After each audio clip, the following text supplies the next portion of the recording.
Hey everybody, Mr. Regan here, and today we're going to be looking at answering this investigating question down here. What are the forces like in a collision? And we're going to be gathering data today about the forces in a collision using a set of experiments. We're going to be doing two experiments. For the first one and the second one, we're going to be looking at creating some collisions, okay? And we're going to be observing the direction of the force that was used in those collisions and the changes in velocity they create using the objects we see down here.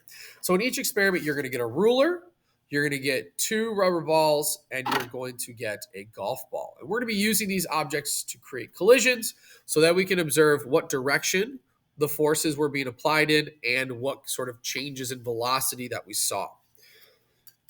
Now to begin, if we look at our two objects that we're going to be using specifically, the golf ball and the rubber ball, and we hold them in our hand, we'll feel that both of them have very similar heaviness to them. They're both about the same, with the golf ball being maybe slightly heavier than the other one, but very, very close, if not near equal. And then the other thing we'll notice is that the golf ball is slightly larger in size than the actual rubber ball.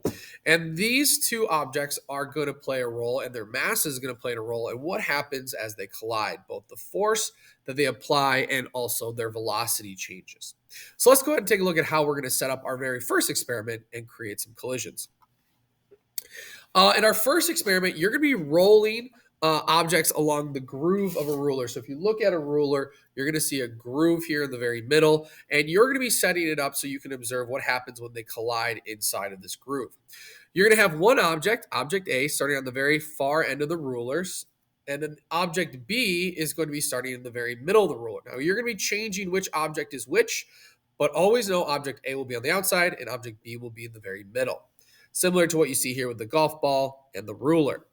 From here, you're going to roll object A into object B to create that collision.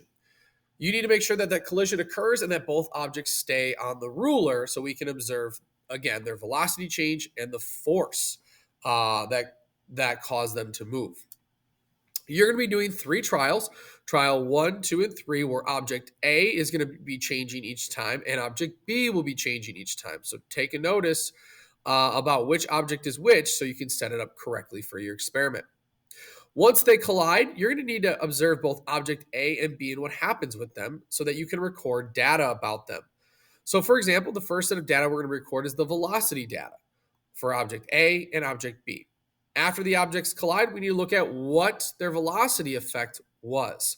So object A, after it collides, did it, and this is where you're going to use these yellow highlighted prompts, did object A speed up after the collision? Did it slow down after the collision? Start moving, stop moving, or change direction?